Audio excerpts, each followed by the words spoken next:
CM Revanth Reddy ఇలాకాలో మొక్కజొన్న రైతులు రోడ్డెక్కి ధర్నా చేశారు. మొక్కజొన్న కొనుగోలు కేంద్రం ఏర్పాటు చేయాలని కోరుతూ బీఆర్ఎస్ ఆధ్వర్యంలో నాగర్ కర్నూలు జిల్లా వంగూరు మండలం రంగాపూర్ పీఐసీఎస్ వద్ద రైతులు ఆందోళనకు దిగారు. కొనుగోలు కేంద్రం లేక అవస్థలు పడుతున్నామని మండిపడ్డారు. సీఎం సొంత మండలంలోనే కొనుగోలు కేంద్రం ప్రారంభించకపోవడం దారుణమని విమర్శిస్తూ ప్రభుత్వానికి వ్యతిరేకంగా నినాదాలు చేశారు. ప్రజాపాలన పేరుతో గద్దెనెక్కిన రేవంత్ ప్రజలనే విస్మరిస్తున్నాడని ఆగ్రహం వ్యక్తం చేశారు. ప్రభుత్వం వెంటనే కొనుగోలు కేంద్రం ఏర్పాటు చేయాలని డిమాండ్ చేశారు. లేని పక్షంలో పీఐసీఎస్ కార్యాలయాన్ని ముట్టడిస్తామని హెచ్చరించారు. రేవంత్ రెడ్డి సొంత మండలమైన ఒంగూరు మండలంలో రంగాపూర్ పీఐసీఎస్ నందు ఈరోజు నిరసన కార్యక్రమం తెలియజేస్తున్నాం.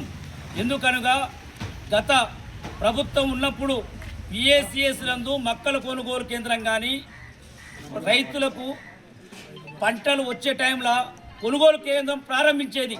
ఈరోజు మా రేవంత్ రెడ్డి మా ముఖ్యమంత్రి మా మండల వాస్తవ్యులు అయినందుకు మా రంగాపూర్ సొసైటీలో మొక్కల కొనుగోలు కేంద్రం ప్రారంభించకపోవడం మాకు చాలా బాధగా ఉంది.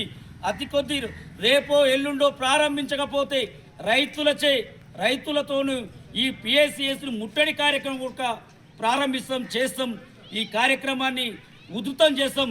రైతుల కోసం అనుకున్న పార్టీ, రైతులకు ప్రజాపాలన అన్న పార్టీ ఈరోజు రైతులను యూరియా కోసం వస్తే క్యూరలు వాడుతున్నాం. అటువంటి పరిస్థితి వస్తే ఇప్పుడు ఆ యాప్ అని చెప్పి యాప్లో ఇప్పటి వరకు ఎంత పెద్ద రైతుల ఉడక యూరియా ఉడక అందని పరిస్థితి. ఒంగూరు మండలం రంగాపూర్ గ్రామంలో బీఆర్ఎస్ పార్టీ ఆధ్వర్యంలో రైతు ధర్నా చేయడం జరుగుతుంది. ఎందుకనగా గత టీఆర్ఎస్ ప్రభుత్వంలో మొక్కలు కేంద్రం కానీ వడ్లు కేంద్రం కానీ ముందే మేము ఏర్పాటు చేయించేది. ఇంతకుముందుకున్న పిఎస్సి చైర్మన్ సురేందర్ రెడ్డి గారు కూడా బీఆర్ఎస్ పార్టీలో ఉన్నాడు. ఆయన ఎప్పుడు ప్రారంభించిందో ఆయనకు తెలుసు.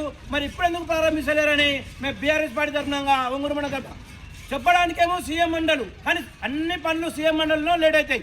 మరి ఇప్పటి వరకు ఎందుకు ప్రారంభం అవుతలేదు? ఇక్కడ రంగాపూర్ పిఎస్సీలో ఎందుకు కొనుగోలు చేస్తలేరు ఇప్పటి వరకు?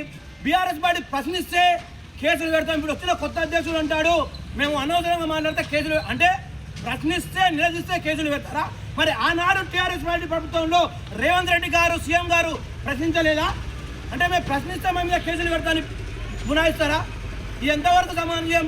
వెంటనే మొక్కల కొనుగోలు కేంద్రాన్ని ప్రారంభించకపోతే ఇక్కడే ఉన్న ఒంగూరు మండల సీఎం ఊరిని ఊడగా ముట్టడిస్తాం, పిఎస్సీ చైర్మన్ని ఊడగా ముట్టడిస్తాం, బీఆర్ఎస్ పార్టీ తరఫునంగా సీఎం గారి ఇల్లును ఊడగా ముట్టడిస్తామని బీఆర్ఎస్ పార్టీ తరఫునంగా హెచ్చరిస్తాం.